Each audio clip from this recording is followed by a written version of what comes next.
Morena, a very good morning to you. Welcome to the Punters Lounge Live, brought to you by Valachi Downs. We've got an extraordinary day of racing today with 9 races at Te Aroha, Group 1 racing with the Fibre Fresh Thoroughbred Breeders' Stakes at Te Aroha. We've also got 9 races from Riccarton Park with listed racing, black type racing there. And then day 1 of the championships, where we've got 4 Group 1s and plenty of New Zealand trained horses all across the program, and a very strong hand in the Australian Derby. So Sydney will be a focus early on. We'll be setting you up with the latest in weather and track with Emily Bosson.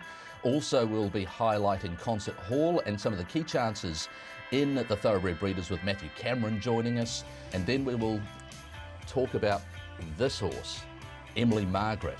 Kevin Hughes will be on the phone to give us an update on the favourite for the New Zealand Bloodstock Air Freight. And before all of that, Tommy Berry will join us to speak about Madison County and his book of rides on what is a massive day of racing out of Sydney. Day 1 of the championships, and a day that Tommy himself has had a lot of success over the time.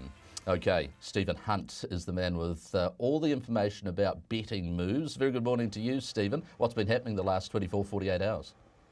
Morning, Jason. Yeah, fantastic day's racing, particularly over in Sydney at Randwick, day 1 of the championships. But domestically, they're targeting a couple of the feature races, Jason, up and down the country. Starting off in Te Aroha and the Breeders over the 1600 metres, Group 1, the final Group 1 for the season. Number 1, Volpe Veloce. Now, look, she's been subject of being in the TPL Best Bet runners at least 3 occasions, and they've gone again with Volpe Veloce on the back of a very good win a couple of weeks ago at Tauranga. Opened at $3.10, Volpe Veloce. She's been backed in to $2.90 and accounts for 40% of total turnover, does Volpe Veloce. And down at Riccarton in the Air Freight Stakes over the 1600 metres, Emily Margaret, the Wellington Guineas winner in its last start, has been very well supported. Opened at $2.80, been backed into $2.30, back to Phillies Company. They're pretty keen on her down in Christchurch. We will set you up officially the weather track conditions for Te Aroha and Riccarton, but Riccarton, obviously in Christchurch, has been a lot of rain over the past 24, 48 hours, so the track at the moment a heavy 10. No rain so far at Te Aroha, and the track conditions there a dead 4, and that rain in the forecast that sat there yesterday in the afternoon doesn't seem to be so prevalent. Okay, Stephen, those are the best back runners. You've been offering a lot of promos, obviously March Madness, and we've got a new promo for April for account holders. What do you have for those that bet via our retail stores? Yeah, titled as April Double Down, Jason, and again, just heading to the first 2 races domestically at Te Aroha and Riccarton, and also at Randwick. And basically, you get paid as a winner if your horse runs second, up to $20, your first bet in that particular race 1 and 2 at either venue there locally and also at Randwick. So that's one that I think will be just as popular as March Madness. So I'm really looking forward to that for punters and seeing what the turnover and the figures are like. Other specials? Do you have any other specials on the New Zealanders and the races that feature there at Randwick? So we also have one for the retail service, so anyone that's going into retail today, and we're not leaving you out of it. Any runner trained by a Kiwi to win the Derby, and there's plenty of them, Jason. The likes of Madison County, In a Twinkling, Arrogant, and Chapada, the 2 stablemates, Michael Moroney, Surely Sacred, Platinum Invader, The Chosen One, and also Twin Spear, trained by Bussard and Young Combo. So it's any trainer that is New Zealand or New Zealand citizen or whatever you want to call it. So we've included a number of horses here, and you're getting a price at $2.50, around that price if any of those horses I've mentioned can take out the Derby today. Excellent, thanks for that. Stephen Hunt out of the sports desk. He'll be a part of the Punters Lounge Live, as he is most Saturday mornings for the next 90 minutes or so. Okay, so who are those New Zealand runners? Here are those runners highlighted at Randwick today. Starting in race number 3 on an Oaks Path is Clementina. She will compete on the Adrian Knox for the Baker Forsman team. 3-pronged attack in the chairman's handicap. Last year's winner, Sir Charles Road, joined by Vinda Dance and Zakada. In race number 6, Probabeel, going for Australian Group 1 glory, Opie Bosson for Jamie Richards. We've also got plenty of runners, as you know, in the Derby, and this is the Derby. These are the Derby runners: Madison County, In a Twinkling, Arrogant, Surely Sacred, Platinum Invader, and The Chosen One. And just note, for that special, It pertains to New Zealand trainers, so there are a couple of other horses added to that list. So Chapada for Mike Moroney and the Bussetton Young team also have a run. So you actually have 8 horses running for you. It's a retail-only special, but we're looking forward, of course, to day 1 of the championships. Day 1 of the championships at Royal Randwick. 4 Group 1s on the program, with all the discussion during the week outside of the racing itself being what surface will present. Emily Bosson is there for Channel 7 and also helps us out on the Punters Lounge Live this morning. Good morning, Em. Over to you. Thanks, Jason. We're up here bright and early at the Royal Randwick track, and it looks an absolute treat ahead of day 1 of the championships. If you thought the Golden Slipper Day was good, well, I tell you what, we've got a fantastic day ahead of us here as well. We've grabbed a track manager here at Randwick, Nivesh, to have a talk through the conditions. And gee, it hasn't been an easy week for you, has it? The weather has been playing its part, but what have we ended up here? Yeah, good morning, Emily. Look, as you said, the weather certainly had a big role this week, and I'd say that for the last month we've had about 250 mils of rain. So we started on a really wet base, and we've just had rain all through the week, and 42 mils is the total. We've currently rated the track a soft 7. Penetrometer is 5.86. And there's been a little rain over the past couple of days, hasn't there, in particular yesterday and even I think this morning, was it? Look, we had a massive dew on it this morning, but yesterday at around lunchtime there was some forecast for showers, and we had 1 mil, and we thought that's fantastic. The track felt great afterwards. And then late yesterday afternoon around 6:30, the sort of weather swung around and came back for us. So we had another couple mils, which we probably could have done without. I would have liked it to be closer to a 6 than a 7, but at the moment I think we're a genuine 7, and we might stay there for most of the day. Have you had any horses working on the track this morning? Yeah, we had a couple of horses work on it, and we came up with the soft 7 rating. And we last raced here on the 9th of March. It was a Guineas Day. It was a fantastic meeting, and we've since had a break, and the track's come back in fantastic order. We've done a fair bit of work on it, and there's a good dense cushion of grass, so that's going to really help us get through the day. And big fields, I'd say this is some of the biggest fields I've seen in my time at Randwick, so it's really exciting to see full fields of horses racing, and some of the better horses, so it's going to be a really exciting day's racing. What about the weather conditions today? Can we expect the track to improve? I had a little look on my phone and it said it was going to be quite sunny and nice. Yes, 27 is the forecast, and a sunny day, so that's a fantastic weather report for a big day like today. And look, this track, it does dry out through the day, so what we're really looking for is a bit of a breeze, which they're forecasting to come from the north to northeast at about 20 k's an hour. So if that eventuates, I think that track will improve. We'll probably get into the better side of the 7, maybe a 6 late in the afternoon, but a lot of drying has to happen before that. You spoke about Randwick Guineas Day, the track being blistering, and what amazing times they were running. What can we expect today? Yeah, look, I think I think they're gonna race on the rail for the first bit, and then they'll start getting wider as we get into the main races. To obviously being a soft track, they're going to get into it a little bit, so they'll probably start to get a little wider as the afternoon progresses. But look, I expect the track to play pretty fair, and it's just going to be a great day. There's just it's such a beautiful forecast, and the track's in great shape, so I think we'll have a really good day's racing. And what about a tip? Can you guide us into anything that might win this afternoon? One of my favourite horses is Hartnell, so hopefully he comes through in the Doncaster. Thank you. Thank you. Nivesh Ramdani speaking with Emily Bosson. Cheers, Em, for your work there, setting us up for day 1 of the championships. How about for the domestic races? Greg O'Connor's at Riccarton. We've also got Brendan Popwell and Bevan Sweeney at Te Araha. This is Riccarton, and there has been a little bit of rain the last 24 hours. Overnight, only 2 mils of rain. So at the moment, the track is at a heavy 10.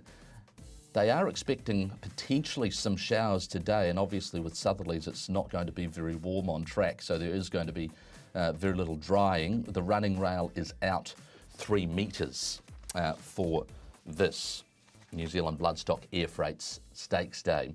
Well, how about the Fibre Fresh New Zealand Thoroughbred Breeders Day at Te Araha? 9 races there, and It's cloudy with some showers expected later in the afternoon. I am reliably informed that all is good right now, but we will be keeping a watch on that. The track an ideal dead for, you'd have to say, and the running rail is in the true position. So, looking forward to the domestic racing today.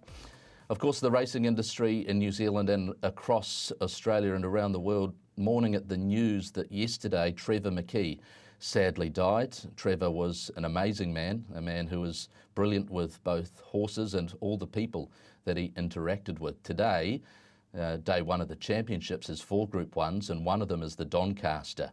He trained the mighty mare Sunline to win 13 Group 1s, 2 of which came in this great race. So, Vale, Trevor McKee, thoughts are with the entire McKee family, and we go to the break remembering the great mare.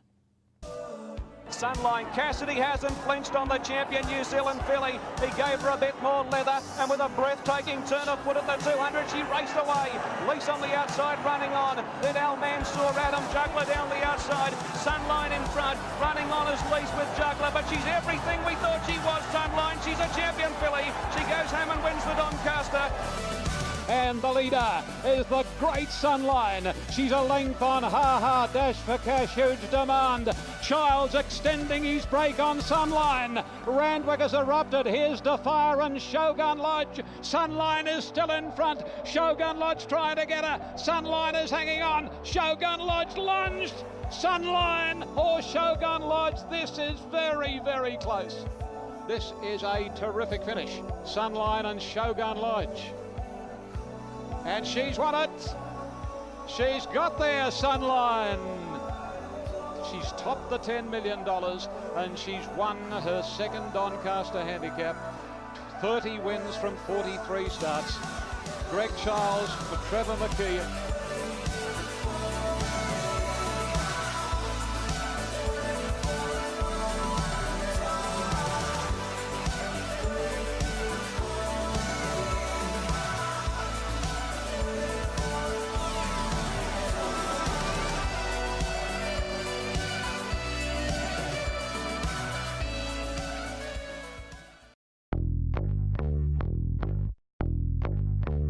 Chautauqua starting to level up. Here we go. Boom. My feet go boom, boom, boom, boom, boom, boom. Here he comes. Chautauqua. Boom, right over the top. Chautauqua takes out the TJ. Back-to-back wins. Zoom, zoom, zoom, zoom, zoom, zoom, zoom. Can he do it? Chautauqua, he's flying. Yes, there's history. Chautauqua makes it 3 in a row. That is unbelievable. Told me that's not one of the greatest moments here at Randwick.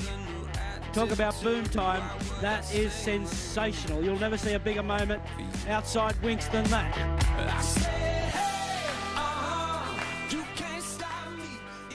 What a horse, what a sprinting horse. Chautauqua, the grey flash, trained by Team Hawks and ridden in all 3 TJ Smiths by Tommy Berry, who joins us on the phone to talk about his rides today on day 1 of the championships. Hello to you, Tommy. How many times have you watched replays of Chautauqua? I don't think I've got to watch them that much. People post about them that often during the year, whether it's TJ Smith time or just when they're talking about the top 5 best sprinters they've ever seen or anything like that. But I think I've watched it about 30 times this week. It's one replay that you scroll by on Twitter and you can't help but press on it and watch it again. Look, you've been on some great horses the last few years. You've had success in Hong Kong. Just how much meaning did those 3 wins in the TJ aboard that horse have for you? Oh, I had a lot because I had a great association with him overall. I think I won 5 Group 1s on him, and he took me to Hong Kong, and for the international day there, it was like winning a gold medal for me. And look, you can ride good horses, but you'll ride them and then you'll get off them and you'll get onto something else. But he's a horse I had an association with for quite a number of years, and he was a quirky customer, as we saw in the end with him. But that's what made him as good as he was. What was that like near the end, trying to encourage him and cajole him out of the stalls and all the things that he wanted to do and what everyone else wanted him to do, which seemed opposing? Yeah, look, it was obviously a frustrating time for us all because we knew how well he was going at home. You saw in one of his trials at Rosehill, I think he missed it by a good 15, 20 metres, and he stormed over the top of some Group 1 horses. So it showed how well he was going, and if he wasn't going well, then he would have been in the paddock a lot earlier. But that was a frustrating part for us. But look, as I said, that's his demeanour, and that's what made him as good as he was for so many years, and it just worked against us in the end. But I've seen him a couple of times since he's retired, and he's looking pretty sharp. He's a happy boy. So the Autumn Carnival moves on from Rosehill to Randwick today for day one of the championships, and you've got an association with a high-class New Zealand-trained galloper, Madison County, who will take his place in the Herald's Australian Derby. You've sat on him twice so far for a fourth behind the Autumn Sun, and then he tried really hard in the Tulloch behind Angel of Truth. What impression has he given you?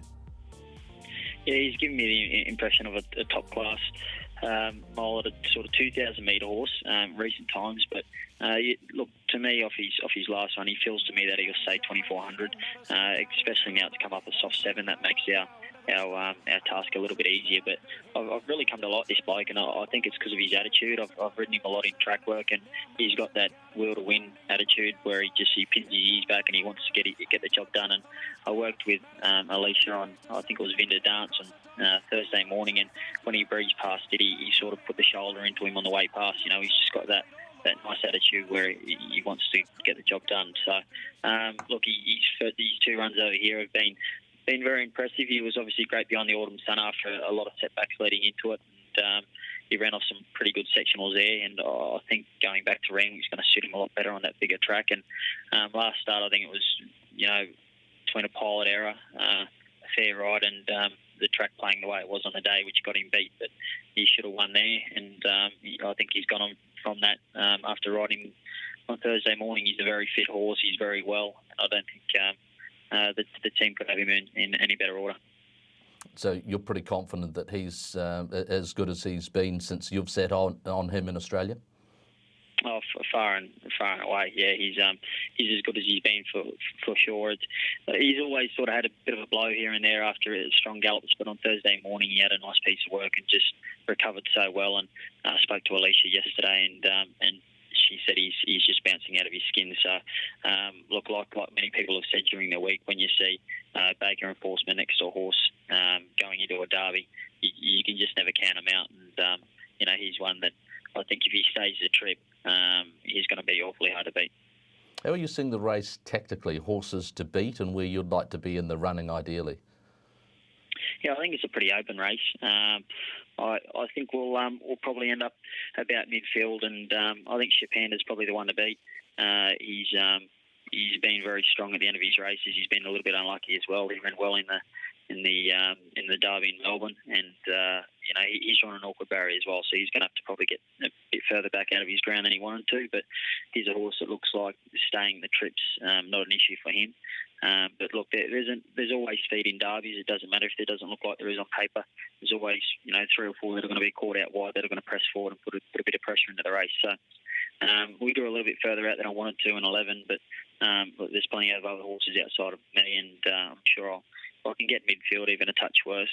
I just want to ride him to relax and switch off for the first half of the race and worry about from the 600 onwards where we're going to go and how we're going to get to clear running, because I think he's got the best turn of foot in the race, as I said before, and if I can just save him to the last furlong, I think if I'm close enough, he can win.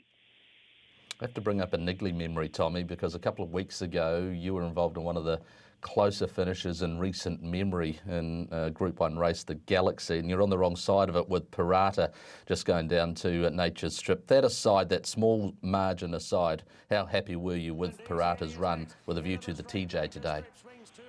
Yeah, well, it was like a win for me. We didn't get back that far.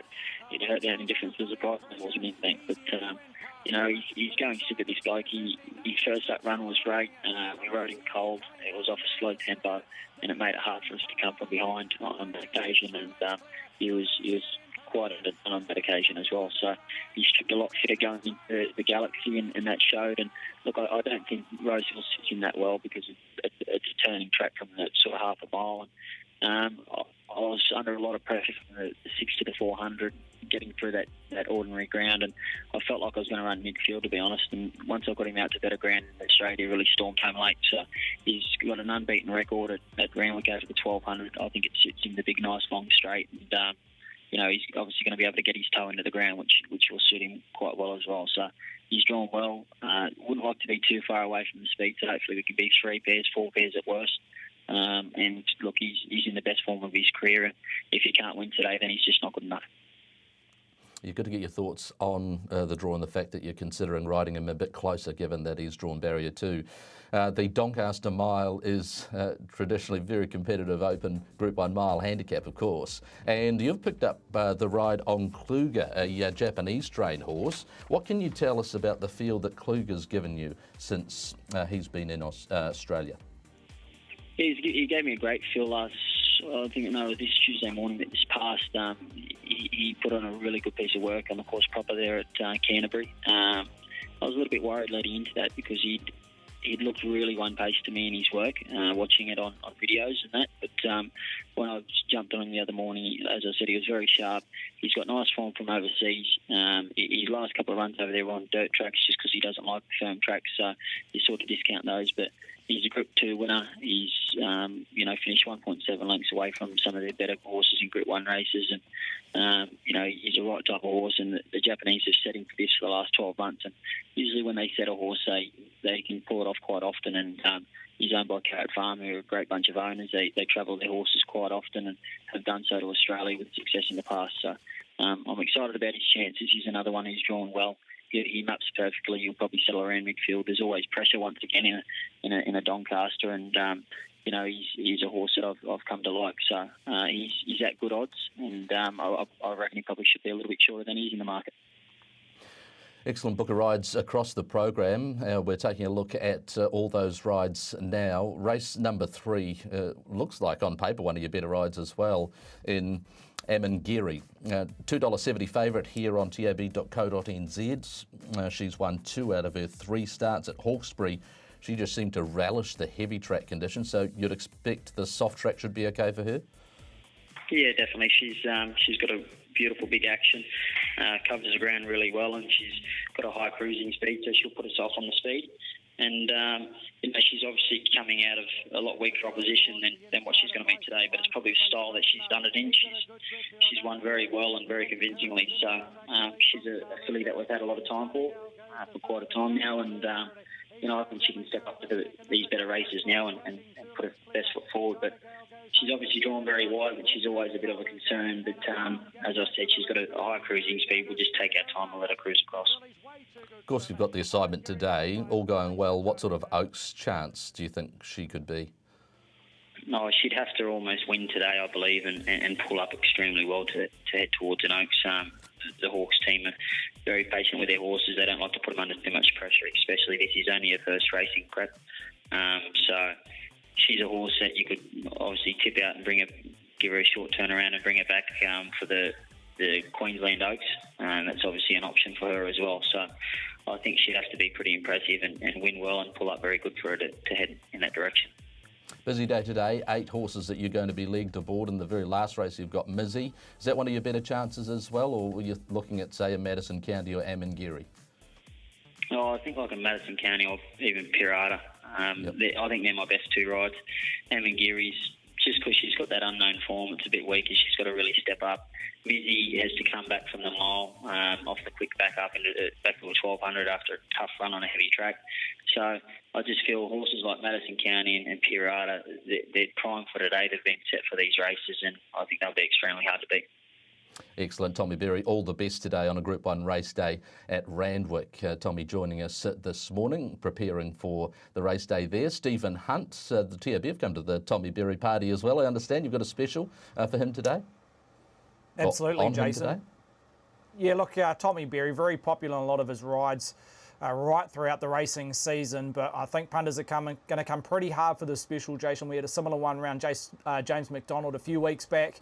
Option 767, selection 1, to ride 2 or more wins, $5. That's very, very generous when doing our calculations here at HQ. 8 rides in total. You mentioned the likes of Madison County, Pirata, Mizzy to close off the program, and Amangiri early in the program. I think that $5 will give punters plenty to look forward to up and down the card at Randwick today. Excellent. 767, that Tommy Berry special, 2 or more winners on the card. OK, we focus on Te Araha Group 1 race day there, the Fibre Fresh Thoroughbred New Zealand Thoroughbred Breeders' Stakes. Matthew Cameron rides Concert Hall, and he'll be with us to talk about her and others next. show. You wouldn't open up your heart, except to let me go. 'Cause it could have been you, babe. Just had to hesitate.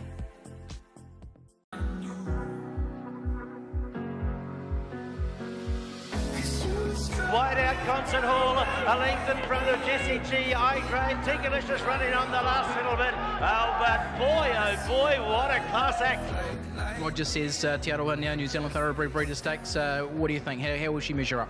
I think she'll measure up fine. Like I say, she's always hitting the front so quickly, and like you can see, she's running around a fair bit too. So when she comes up against these older proven horses, she's going to have something to chase. And like I say, she's pretty versatile where she races. So long straight at Tiara should suit her.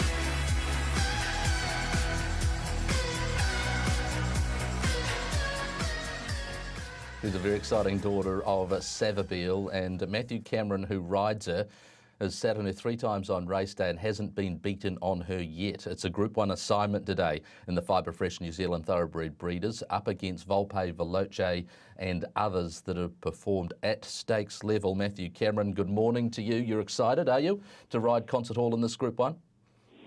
Yeah, hey Jace, yeah, very excited. Obviously, the second day back after suspension, so it's good to kind of start off and have these bigger races to look forward to. So, really excited. What sort of horse is she? We've obviously seen her sort of settle in her races, and then you ignite her and she's unleashed a very powerful sort of last 600. What impression does she give you?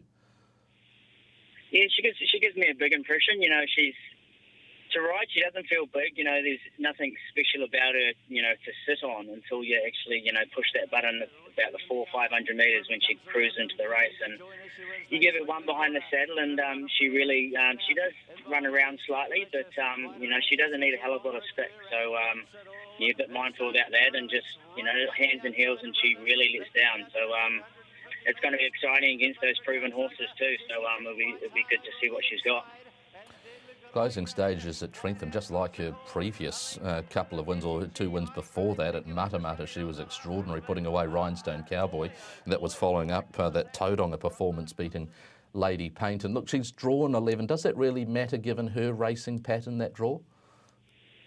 No, not really, not at all. Like I say, she can draw 1 or draw 20. She's pretty versatile. You know, if she had a better draw, you know, you could probably be a little bit closer, but I would have to see how the day pans out and see how they're racing. I think the inside strip's probably going to be a little bit quicker than the outside at the start. But, you know, she's a mare you don't want to bustle too much at the start either. Get in her rhythm, do her own thing, and then, you know, you can sit and be patient on a big straight like Tiara, and we know she's got the turn of foot, so we've got plenty under the hood. How conscious are you of the fact that maybe in this sort of race, the middle part, they could really ease the tempo, and sort of what are you thinking you'll be wanting to do on her if that's the case?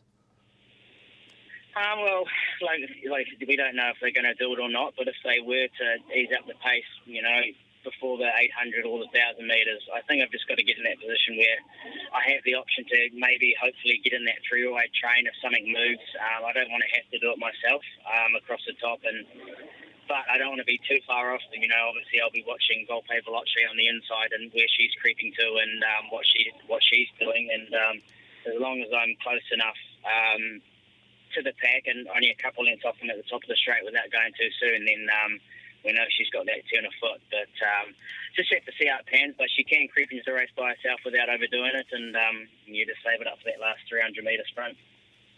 How much confidence do you have in her, not only to potentially win a Group 1 today, but be competitive in Group 1 races for the rest of her career? I think she's got plenty more to give, and I think she's going to measure up fine. It's good having the fillies and mares, you know, her first Group 1 crack, you know, so she's up against her own sex, which is always good. You're not up against those the big weight for age boys too, which is always a bit tricky for the first time mares or fillies going up against them. But you know, I think this time next year she's probably going to be a lot stronger and be better for this race. You know, she's learning a lot the last 3 or 4 starts and had luckless runs leading into the races before I won on her, and so she's only going to get better and better, and a bit of time underneath her too, and she's a mare who's going to grow a bit better with age, so very exciting horse. We've seen you pull off a couple of astute tactical rides. You'll be probably looking at most of the field ahead of you. Sort of who are the horses that you'll be keeping a pretty close eye on? Volpe, Veloce, I'm assuming. Any others? Yeah, mainly just her. You know, there's bits and pieces there where they could put their hand up and actually really do something. But I think mainly the thing is I'll just be watching, like I say, I have most of them in front of me. And I'll have to assess what they're doing and who goes and who doesn't go. And you know, I've ridden Volpe Veloce before, and she's probably not the best horse in amongst them too much. You know, don't get me wrong, she's a bloody good horse. But I think going through the pack, if she's stuck on the inside a little bit, she's probably have to clear a bit of traffic, and there could be a few stopping across the top and leading into the straight. So if I'm on the outer and have the momentum up, hopefully I can get the slingshot on them. But Volpe Veloce is the one that I'll be watching the whole time. So you ride Concert Hall for Roger James and Robert Wellwood. You ride for the Baker Forsman team in race number 6, an Animal Kingdom filly. She's fearless now. Opie Bosson rode her to victory on debut, but you've sat on her in a trial. What impression does she give you? Yeah, she gives me a really nice impression. You know, she's quite raw, but she's really tough. You know, her win at Matamata was super. I was on another one of Murray's that day, and I think I was on a favourite, but she just outfought me and really found the line. You know, she had no right to go there. She was quite suited up and did a few things wrong, but she seems to have come through that race well, and Baker Forsman polish again on top, and I think she's ready for the Saturday company, and like I say, she's a tough little filly, and it's going to be a nice filly with a bit of time too. You were on a trip to Freedom that day, so a couple of trials runs on her. Do you think you'll be looking to be positive from that middle barrier? Yeah, I think so. You know, she's fully. You don't want to rush too much. I think Opie sat outside me, outside the leader last time on her, and that was good. But I think, you know, you've got to be a little bit careful stepping up from grade to a Saturday meeting as well. You get the maiden one out of the road where you sit outside the leader and just might not be her pattern, but I'll just have to see how the day's going and really assess the field a bit closer to the time, and just see where we posse up. And it'll be nice to get a little bit of cover and long straight and let her work into it against up in grade anyway. So yeah. Race number 4, the 3-year-old race. You're back aboard Peaceful. You're on her in a recent trial. Obviously, you've won on her before. How's she coming up? She's coming up really, really well. Her trial was super. She's a filly that used to hit quite a few flat spots. I think I won a couple of stakes races on her earlier in the prep, and yeah, she's never really travelled that well in her races, but her trial she travelled super, and without really letting her down. And I galloped her again on Tuesday this week, and she's really flying. So I'm expecting a big run. There's a couple of nice ones in there that have got a couple of runs under their belt for this prep, and but I think, you know, it's probably going to be one of her better races fresh up today, and she should get a nice run in behind them. That was trial behind Muteki there, and she did look really good to the line, didn't she? Dawn Patrol's the $2 favourite, and well backed for race number 4, Espresso Martini, $3.70, and then you've got Riding the Wave there at 9 and Peaceful at 12. That goes at 2 p.m. So another busy day. We've seen Tommy Berry with 8 rides there at Randwick. You've got 8 rides at Te Tiaraha there, Matthew. Can you nominate the best of those? Alternative Facts in a Million, Secret Excelsior, Peaceful, She's Fearless, High Lad, Concert Hall and Switch in Time. I like Saint a Million. You know, I haven't ridden them for a long time. I think looking at the stats last night, I've had 15 rides on him for 8 wins, so we're a good little combo, and I'm excited to get back on him. He's dropping back in class a little bit, and he's got a small field, and hopefully he can dictate and kick away. He's an old war, so I'm really, really looking forward to riding Saint a Million. I think he's been working well, and yeah, I think he's a big chance in that race. Excellent. Matthew Cameron there on a Group 1 day at Te Tiaraha rides Concert Hall, who will carry plenty of support today with Volpe Veloce, the favourite in the Fibre Fresh New Zealand Thoroughbred Breeders. We will go from Te Tiaraha and focus in on Rickett, and Emily Margaret has been to both islands though and had success both south and in the north. Kevin Hughes, who trains her, joins us up next.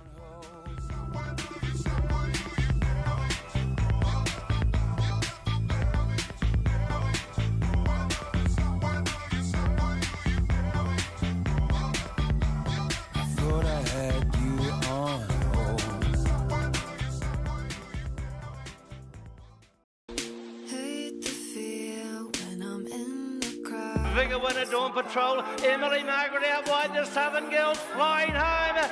She'll win, she'll win, I think Emily Margaret, Vigor Winner, putting a bob right on the line, might be closer than I thought. Heads up, heads down here. Emily Margaret on the outside. I wasn't quite sure where to look, but this was brave, very brave and deserved. Kevin, that's been a judge's call that's brought you a lot of delight. Oh, unbelievable. I thought we were second, and that was huge. Oh, no, it's wonderful because, yeah, you try to do this sort of thing, but, yeah, it's great for her, great for South Island. We've had a terrible time down there.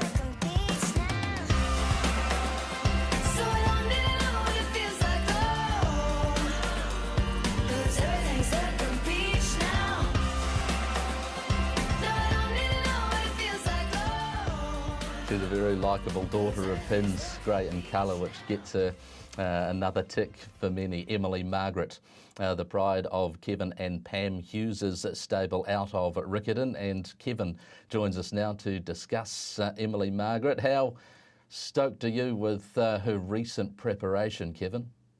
Oh, great, Jason. Yeah, very pleased with her. She's come to Wellington Run very well. And just... in the lap of the gods now, it would be easier to get 1600 on a wee bit better track probably, but trying to get your 1600 on the track today may be a bit testing, but she's very tough. She's very, very fit. So hopefully that'll stand to her.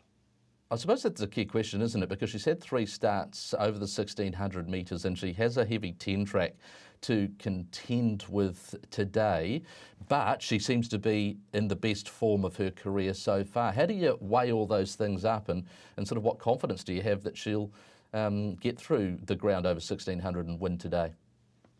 Well, I mean, you probably can't say you're going to win, but you can say she'll be trying very hard. She's shown she can do it from either end.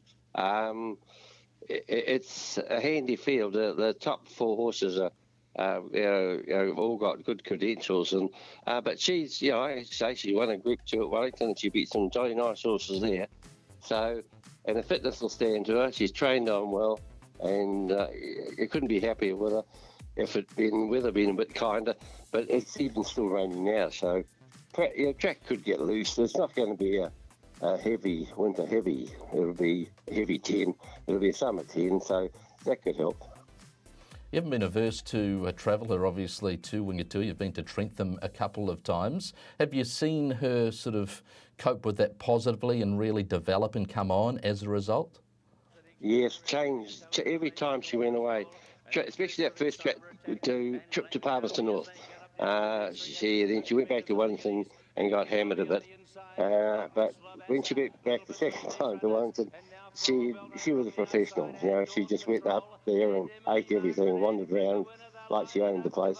It was great to see them. The travelling does get the good horses really get going here. We saw her sort of settle back in the running at Trentham when she won.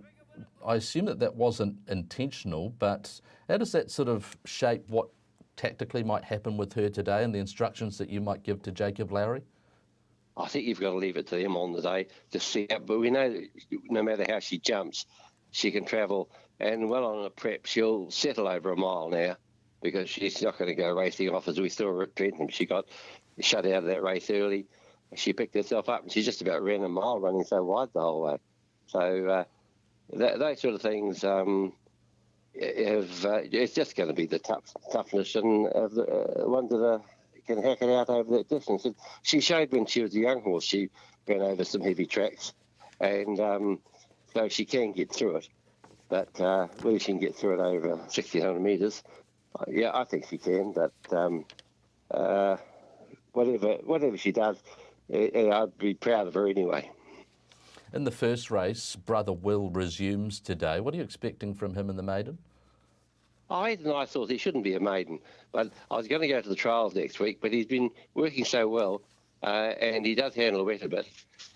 So I thought might as well give him a run at the races instead of going to the trials, because he'll go on and be a nice horse, but he just had a bit of an early... Not one of those horses just all of a sudden started to come up. And after this spell, he's starting to come up probably like his brother was the same, their son Zach. when he came up in the autumn, all of a sudden he was a changed horse. I think there's the changed horse now, so hopefully he can go on and do it. Got a daughter of Jimmy Shue and Remedy in the third race on the program. Look, she's had a little bit of wet track experience as a younger horse.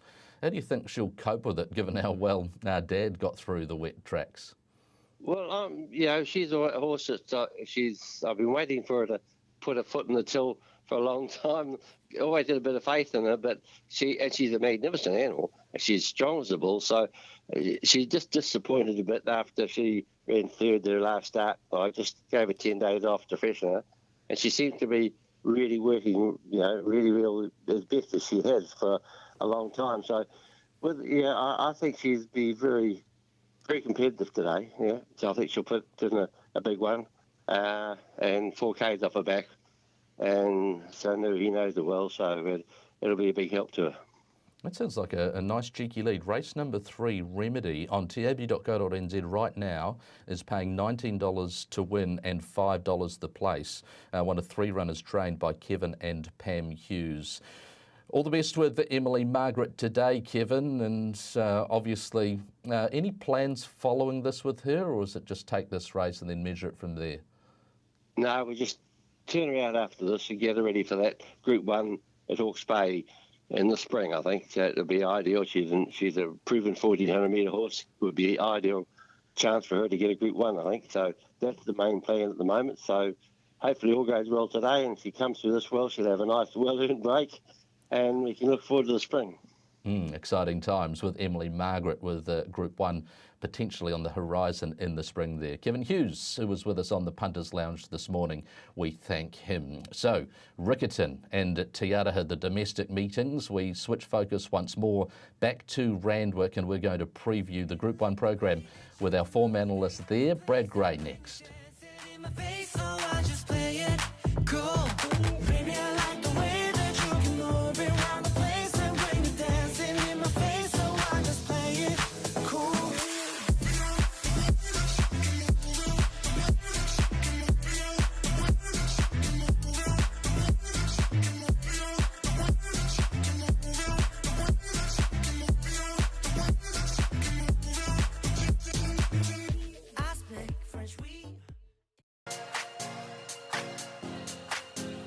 It's a done deal, chiming in, and the pocket rocket from New Zealand claimed them in a stride, and it's a done deal, race to the front at the 200-metre mark. This is an exercise gallop. He's moving away for one of the most impressive wins you'll ever see in the Derby. It's a done deal, and a hand canter wins it by 5 lengths. Sinking further down, floating on nothing. The trio on the far side, Hauraki, Mongolian Khan and Volkstock and Barrel. Mongolian Khan surging through. Mongolian Khan from Hauraki and Volkstock and Barrel. And here's a Trans-Tasman Derby double. Tava goes through in the Derby. Tully down the outside, trying to get up for second from Jamaica, but Tavago is going to run them ragged in the Australian Derby. Tavago bolts up. John Snow in front. John Snow from Harper's Choices Game. John Snow, another New Zealand victory in the Derby.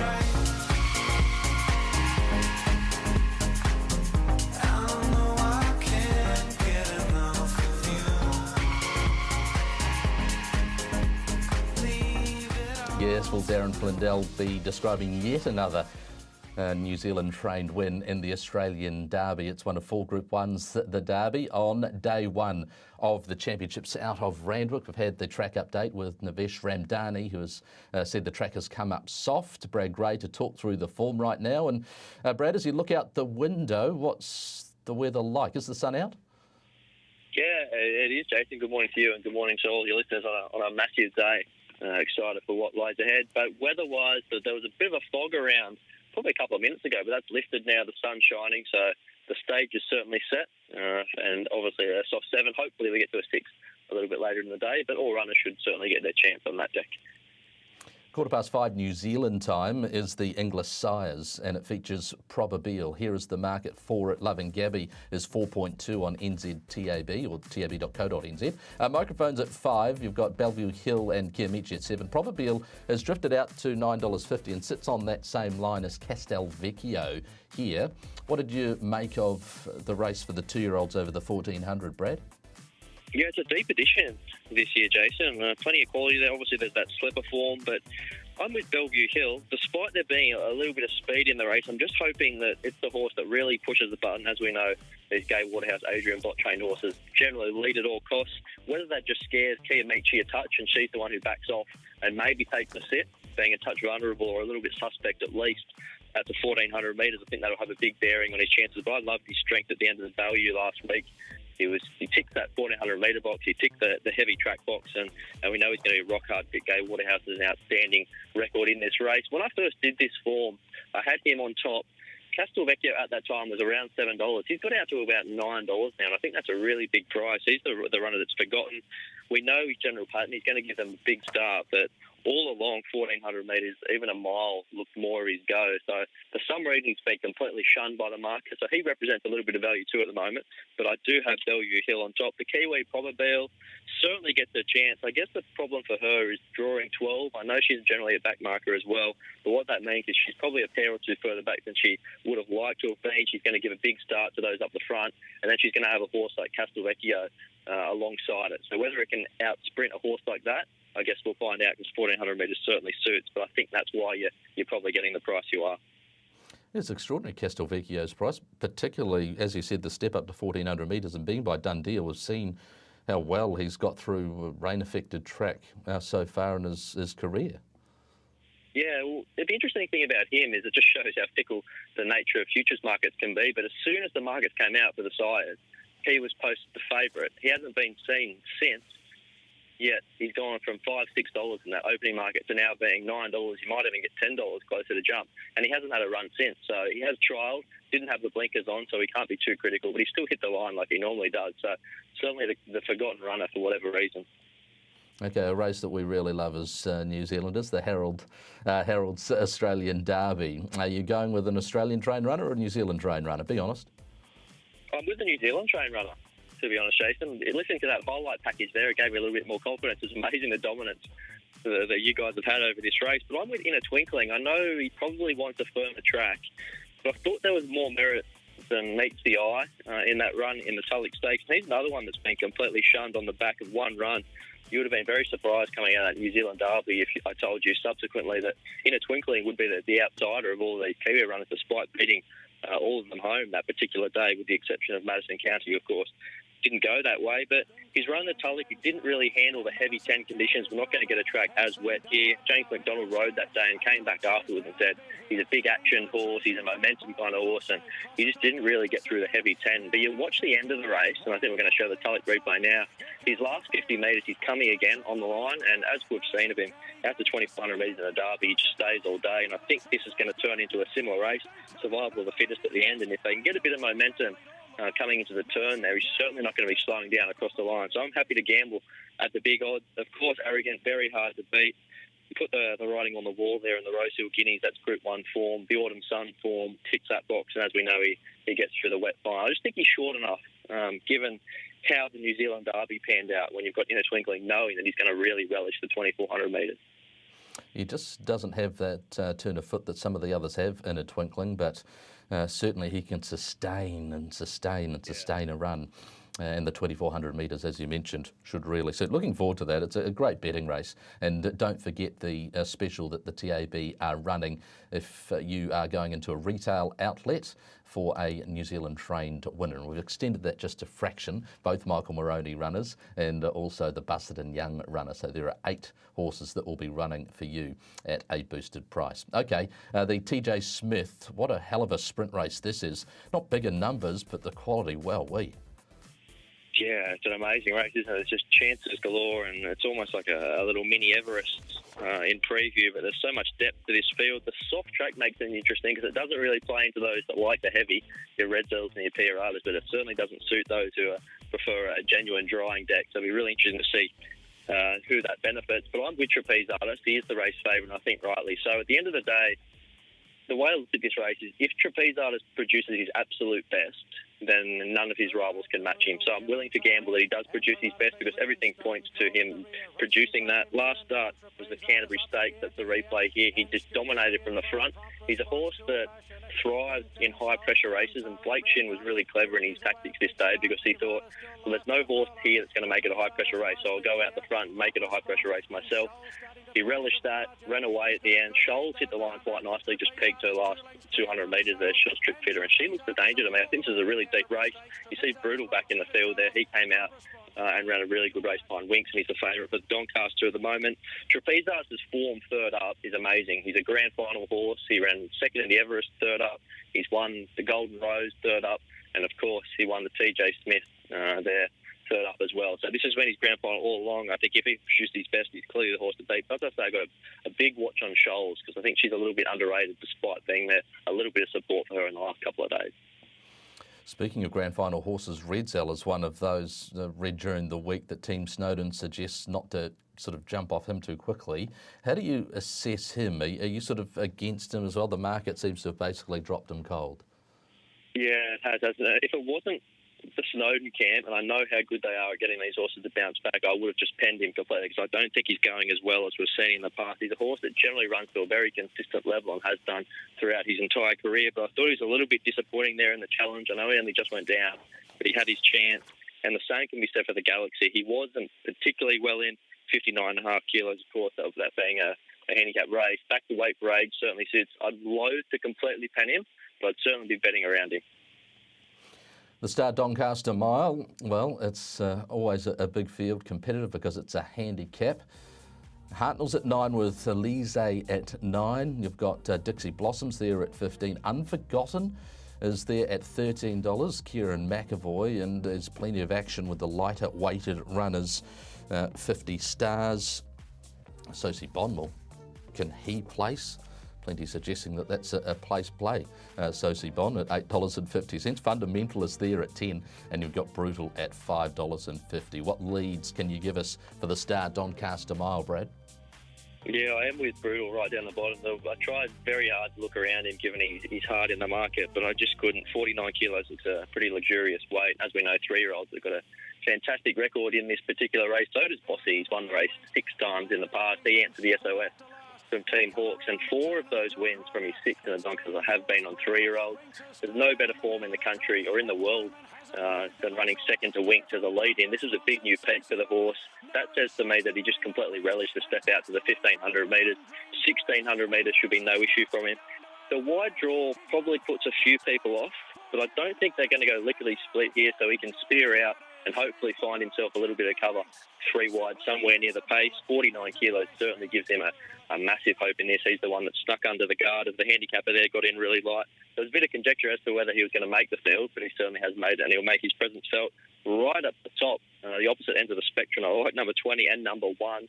Hartnell is a horse that can't be dismissed. He's just in potentially career best form. I know that sounds ridiculous to say given he's an 8-year-old, but I think his 2 runs leading into this have been as good as he's ever produced. He was excellent in the Futurity Stakes, 1,400 metres, just found it a little bit too short, and then he really hit the line there without much luck in the All-Star Mile. He won the Epsom last campaign with 57 kilos and actually broke the Randwick track record that day. I think he's going even better this time than he was leading into the Epsom, so he's got to be a massive hope despite the weight. As we know, he just never runs a bad race. Elise is hard in the market, but it's hard to make a case for her because 56.5 seems a really savage weight for her. So without the mare's allowance, she's actually weighted on 58.5, which of course is more than Hartnell. When Winks won the Doncaster, she had 56.5 herself, so it seems like a big task for her. If there's one bit of odds you want to throw in, I think it's I'm Serious. Chris Waller has an outstanding record in the Doncaster. He's won 6 of the past 11. Completely forget her run in the Coolmore. She's better than that. She put up with a little issue when she was wide throughout. Draw 150 kilos on her back. I think she can be punching along the inside fence and maybe fill a hole for the punters playing the exotics, but Brutal on top for me. Okay, how about your suggested bets and your best for the program there at Randwick? Yeah, we're going to play early, Jason. Hopefully get a little bit of a bank for these bigger races the rest of the day. But I think the first 2 races present the best 2 betting opportunities. A Theory in the first under the set weights conditions of this race. The kindergarten stakes, she's just so well in. As we know, she chased home the Kiamichi, the Golden Slipper winner, their last start. A dry track back to 1,100 metres plays into her hands. I think her turn of foot will be too good at the end of this, so we can take the short odds there. And the same can be said for Dealmaker in the next race. It looks a two-horse race with Chris Waller's pair, Ring a Ding Ding and Dealmaker. I was surprised that Ring a Ding Ding went up favourite. That market has corrected itself since, but I still think there's a bit of an edge there backing Dealmaker because it does look a race that lacks a bit of depth. So he only has to hold his form. Wasn't great there in the Rosehill Guineas last start, but I don't think that 2,000 metres is quite his trip. So Blinker's back to the mile. I think he's mighty hard to beat. And then we can keep one in the top pocket for the lucky last. Fiesta, really classy mare, and I think she's a horse that is really versatile. So of all the horses dropping back from the 1,500 metres or the mile to 1,200 metres, she's the one that can get away with it. It's really well weighted. And there has been a little bit of support for her, but I still think it's a good price about a mare that's coming out of 2 Group 1 races back to a Group 3. Plenty of interest across the card from 2:10 to 10:08 New Zealand time, with Brad Gray's best coming in the first at Randwick at 2:10 with Theory, currently $2.20 on tab.co.nz. Thanks very much to Brad Gray for his assessment of day one of the championships. How about the New Zealanders that compete? The Karaka Kiwis have, I'll begin with Probabeel, the daughter of Savabeel and Far-Fetched in the English sires. We look forward to how she goes. And then in the Australian Derby, we've got Madison County, In a Twinkling and Arrogant by Pins, Fastnet Rock and Ocean Park. Also Surely Sacred by Rock and Pop, Platinum Vader Redwood, Global Exchange Done Deal. And The Chosen One by Savabeel and Shaman, who was by Dalgar, New Zealand Bloodstock, the number one source of Australian Derby winners in the last 20 years. In the Group 1 Doncaster, Unforgotten, Eloisia and Brutal, the favourite by O'Reilly and Albert and Princess, a famous family, that's for sure, and consigned by Mapley Stud, purchased by Hawkes Racing. They'll be pumped at Mapley Stud, no doubt, and excited at how Brutal will go in the Doncaster. How about our racing out of Victoria today? Ben Ascari has nominated these horses as his best on the program at Caulfield. Mr. Quickie, who could be on a path to the South Australian Derby, is his one of 2 best bets. He's also nominated in the 6th Leather and Lace, Ethan Brown, Stephanie Thornton, the riders there. Other horses that you need to mark down on your card. Race 5, number 1, Ebihar. Race 7, 2, Ashlaw. 13, Spirit of Akada. Race 8, 1, Haliver Street. And race 9, 2, Odeon. So Ben Ascari's suggested bets for Caulfield.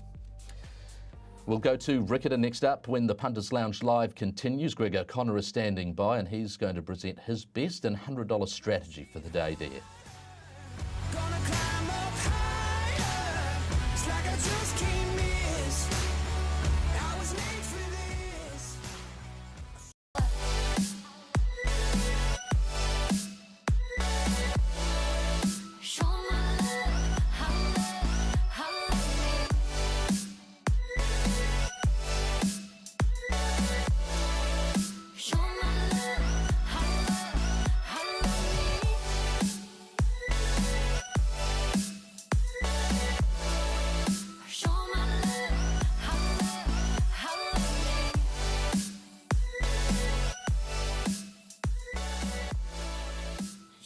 Home of racing in the South Island, Riccarton Park, 2 listed races there today. The New Zealand Bloodstock Air Freight Stakes and also the Christchurch Casino Easter Cup. Currently the track is a heavy 10. Last night at Addington it was Mudguards On for their Group 1 action. Greg O'Connor, good morning to you. How about today at Riccarton? What conditions are in front of you there? Yeah, very good morning to you, Jason. Welcome in to Riccarton Park. Of course, this year, 2019, I think we're up to meeting number 6. The previous 5 have all been run on good tracks, of course, but the rain has certainly come, particularly in the last 24, 30 hours, 30 mils of rain. So heavy 10, heavy 11, don't think it'll really matter. It's going to be tough going for many of these horses, and therefore, if you did your form on Thursday, Jason, when I started mine, things have changed quite considerably, but we do know horses for courses here at Riccarton Park that handle slow and heavy tracks should come to the fore today, so that'll be reflected in the way I think things might play out. Your betting flexibility, that's going to be the key. Let's crack on into the 4 better races on the program, starting with the 5th. It's the Hornby Workingmen's Club Founders Cup. Kilowatt is the $3.40 favourite for race number 5. You've got She's a Toucher at $3.50, Smokehouse Bay there at $4.60. I must admit, Stephen Hunt, I was really keen on She's a Toucher on a better track. I'm not so keen on her on a track like this, but what's the market telling us? A lot of these prices are a little bit misleading, or the opening lines, Jason, on the back of the scratching of Camino Rocoso. But from the opening lines this morning, Kilowatt's been very well supported. Open $3.60, now trading at $3.40. Gets that crucial 3 kg claim, which we know will be pivotal on those heavy track ratings at Riccarton today. She's a Toucher, $3.30 up to $3.50. So you've touched on the drama around this individual on the heavy track conditions, and Punters well onto that. That's been a notable drifter in the first couple of hours of trading. Smokehouse Bay, again, well supported, $7.50 into $4.60. So in terms of market movers in a small field, that is the one, but even though it sits in that third line of betting. Bloodstream, we've also seen money for it. Opened at $7 this morning, now trading at $6, but has to carry that 60 kilograms. I wouldn't be surprised if we test the waters with this individual and get it back out to the opening line. But overall, best lead I can give is Kilowatt, $3.60 into $3.40, and the third line horse in Smokehouse Bay, Chris Johnson doing the riding. Notably, Chris Johnson, $2.35 to take out today's J Challenge. A little bit of a horse on the rise is Kilowatt, in excellent form. How about the Form Pro Speed Map, brought to you by Form Pro Ratings and formpro.co.nz. The Gordonian and Kilowatt expected to roll forward, but as we know, conditions significant in allowing horses to get through the ground, Greg, so not so easy to be mapping today. Yeah, look, She's a Toucher. I was the same as you, Jason. I thought she was close to the bet of the day prior to as much rain as we've had in the last day. So I've still got her on top, but there's trepidation there, obviously. Her latest performance was really good. She found the line strongly, of course, so that was in behind boots and all. And look, she loves Riccarton. She's won 6 races here. She won at the Premier meeting last year on a slow 8, but she's going to have to cope with a heavier track than that today, obviously. In saying that, she's won a couple on heavy, but I just think she'd be far more potent if we were on a dead to slow track. She loves this place so much. I've got her on top, but not with any great confidence. Sharkty's flying at the moment. In fact, both of Joanne Gordon's have got to be accorded a good chance here. It won here back in September of 2017. Heavy track, absolutely right up Sharkty's alley. Bloodstream, maybe the heavy will be again him, but I expect him to be far better suited to the 2,000 metres today. And Kilowatt obviously jumps up that list, Jason, for all the reasons you guys have just been speaking about. Must be a big chance in the race and will race on the speed. We're looking forward to the next race on the card, race number 7. It's over 1,000 metres. Race number 6, I should say, the Tom Topless Memorial, over 1,000 metres. But it features Enzo's Lad. He resumes today. Now, he's on a path to the Chairman Sprint Prize in Hong Kong on Champions Day there. Signify $6.50, Johnny Jones at $6.50, Gift of Power $2.80. Tell us about what the market's telling you about Gift of Power, Stephen Hunter. Are they climbing aboard, or are they a little bit wounded after last time? A little bit wounded, Jason, it has to be said, around Gift of Power. Back to the 1,000 metres. She started in the red 2 weeks ago at Riccarton over the 1,200 metres, and as you touched on, burnt a lot of pockets, did Gift of Power on that occasion. So at 2.8, you're going to get clearly in the black. It's just a matter of what that price ends up between $2.50 and $3. Chris Johnson again doing the riding, one of many good rides for him. Signifying that second line of betting, shares that same quote with Johnny Jones. They match trading in terms of dollars invested, $6.50 each of 2. Enzo's Lad now, quite often we get a lot of support around Enzo's Lad, a big syndicate involved. Notably, they've got us a couple of times in the Group 1 at Trentham, the Telegraph. But look, I would have wanted to see a little bit more money for Enzo's Lad. Even though he gets that vital claim, he still has to carry 60.5 for the dual Group 1 winner. The biggest lead I can give, and it's a number 9 in Shinkle Daddle Do. Shinkle Daddle Do. I think I hope I pronounced that right. Opened at 17. Shinkle Daddle Do, yeah. Okay, opened at $17, Jason. Got as short as 14 this morning, now trading at 12. And gee, she'll relish the heavy track conditions, this horse. When the money's on, they've quite often got rewarded on the daughter of Shinko King. So that is the best lead I can give in a race that hasn't changed too much in terms of market movers, but that's the one in that middle market, 17s into 12.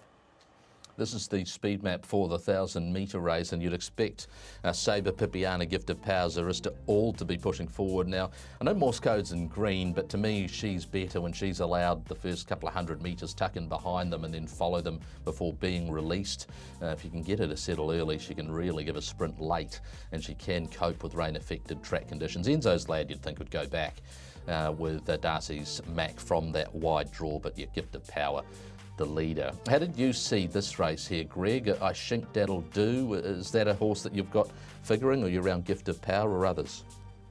I spoke to Richard Diddham earlier in the week, and he said, gee, if the predicted rain comes, it will help her immensely. 1,000 metres, probably too short, but on a rain-affected track. Loves Riccarton, already won here a couple of times. I haven't got it in my 4, but I can see why there has been money for her. Enzo's Lad, I haven't found a spot for him either. Great horses, we know, one of my favourites. He's won a couple of telegraphs. Today, he needs to have a race. I spoke to Michael Pittman earlier in the week. He said he'll definitely start regardless, and it'll be great to see him on track here at Riccarton Park. Look, I was with Gift of Power. She'll race on the speed, and therefore I give her a terrific chance alongside, as you saw in the speed map, the likes of Pipiana.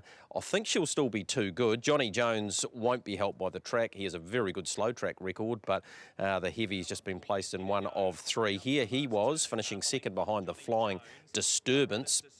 And if he can handle the track today, he'll have a part to play. I thought the best roughie in the race was actually Darcy Mack, the other of the Diddham runners, who will be considerably aided by this track today. Hit the line strongly at Wingatui on Champions Day, freshened up for this, always races well in those sort of conditions, and I'm not too worried about the widest draw. I can see as the day unfolds that having a bigger part to play, even though it's only over the 1,000 metres, the path can be picked by Jason Laking, and therefore I thought it was terrific value. Signify will probably handle the track. Again, it's not ideal for him, but BB Hong claims the 3, so that'll have something to do with that. And Sabre will be on the speed and might not be up to the class of particularly the ones up the top of the handicap here, Jason, but will handle the ground and does race well in a fresh condition. So there's a bit to think about race number 6. Sure is. The first of the listed races, the New Zealand Bloodstock Air Freight Stakes for the 3-year-old fillies over the 1,600 metres. And Emily Margaret's $2.80, Secret Allure at $3.80. Now, I'm not surprised to see the prices of these two horses narrow because of the prevailing track conditions. Earlier in the week, Emily Margaret obviously got it, I'm pretty sure, as short Stephen Hunter's $2.30. You might be able to, well, you will be able to let us know on that. But is this a money move or a preemptive move, this 280, 380 sort of compression? Combination of both, Jason, but you're spot on about Emily Margaret at the top of the show. She was $2.30. It's been around about 70 minutes since 10 o'clock, and we've seen a drift on her at $2.80 with a number of, money for Secret Allure. Opened at $4.50, got as short as $4 this morning, now at $3.80, and you mentioned about these two prices coming together in the last hour or so. 280 plays 380. The gap between them about 70 minutes ago was 230, 420. So they are coming in between Emily Margaret and Secret Allure, and that's purely down to track conditions and from what money we're seeing. So a little bit of a combination between the two, Jason. In the third line of betting, our Hail Mary at $8. Again, it burnt Punters last start when I think close to $2 2 weeks ago at Riccarton, but has to step up in company here. But at $8, not totally friendless. Mohaka cannot write a ticket on Mohaka, number 4, 8 out to $9. A little bit of specking around Platinum Rapper, got as high as 15, now trading at 13. Dream Tester got as high as 31 into $23. Thunder Bay, blinkers went on last start. Again, punters believe that can reinvest here on this runner at longer odds. Opened at 23, got as short as 21. And La Ripper opened at 71, now trading at 35. So they're prepared to shop a little bit outside, even though it has been well supported Emily Margaret and Secret Allure on that middle to end market. Interesting you speak about Platinum Rapper. Lisa Latter via her Twitter account suggesting that the very wet conditions will play into her hands. So there's a little bit of confidence out of Lisa Latter Racing, and that via her Twitter account. Mohaka, one of the go-forward horses with potentially Emily Margaret, even though things didn't go to plan last time at Trentham for the star 3-year-old filly trained out of the Hughes barn. And you've got Miss Curious, Dream Tester, Severine, Thunder Bay, that they all sort of look to settle in the middle pack. You've got Secret Allure there who's drawn out. Our Hail Mary, interesting runner, not drawn well, but that might not be so bad. Come race number 7, Greg O'Connor, Our Hail Mary, and it was sort of a cheeky run in behind them last time. Yeah, it wasn't the worst, and I spoke to Alan Sharrock during the week. He said, mark my word, she's a very smart filly. Blinkers go on, wide draw. Problem earlier in the week, not so much now. If she can jump with them, settle a little bit handier, I think if she can reproduce what she did on a slow track, then she can absolutely win this, and she's terrific value. I've taken her ahead of Emily Margaret. Concerns a little bit over the 1600 on a heavy track. I know Kevin Hughes wasn't so concerned, and hasn't she just had a marvellous season, winning the Canterbury Bell and her 2 subsequent stakes wins, of course. So you have to respect her. Secret Allure, quality filly, as we know, and if she can get back to a Desert Gold form, then she's a big chance. And Mohaka, whilst they can't write a ticket on her, she'll be competitive as well. But I think the best value of the day, hoof problem last time as well, which has been rectified. Cheeky run, as you said, Jason, on with Our Hail Mary. Yeah, nice price, and given the track conditions, well worth the spec. But your big watch on Emily Margaret's price. So, look, the start time of that race is just before 3:30, 3:29, and I don't know that there'll be much between the prices of Emily Margaret and Secret Allure, given the trend and their form. Race number 8, the Christchurch Casino Easter Cup, and this is how things stack up for the second listed race. Contessa Vanessa, $2.70. Residential, $3.30. Gallant Boy, $5.50. And look, I thought Flying Sardine is running better than maybe her recent form on paper suggests, and she'll really appreciate track conditions, I would have thought.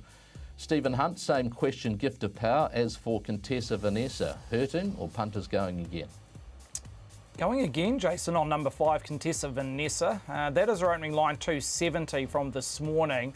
She opened at 340 during the week, but a notable scratching around Shadows Cast, who came out this morning on the back of the heavy track conditions, but she accounts for 35% of total turnover, Contessa Vanessa, in a race that probably lacks a little bit of turnover, has to be said, but so there's a little bit to play out between now and just after 4 o'clock when this race jumps. But Contessa Vanessa heads the market at 270. Residential's been fairly quiet, considering it's won its last 2 when the money's been on. 320 out to 330 this morning. Gallant Boy solid at the 550 line. Flying Sardine, the one you mentioned, Jason, will love the heavy track conditions. Punters well onto that, 12 this morning, now trading 8.5. And Who Dares Wins, notable shortener here, 16, now short as $12. But the best lead I can give is Contessa Vanessa. Monkey Shoulder came down off my wall a couple of weeks back. Contessa Vanessa is right up there at present. Don't like that wall, not a good wall. Tell us about Shadows Cast and the deductions for those that placed their bets before he was scratched. Yeah, I'll just come back to you on the deductions. It takes me about 2 or 3 minutes with the new system, but I'll come back to you in the next 2 to 3 minutes to tell you the exact deductions around Shadows Cast. Good as gold. We'll do the speed map and talk with Greg, and then we'll come back to you before the next race. In fact, this is the last race we're previewing, so I'd better come back to you before we move on.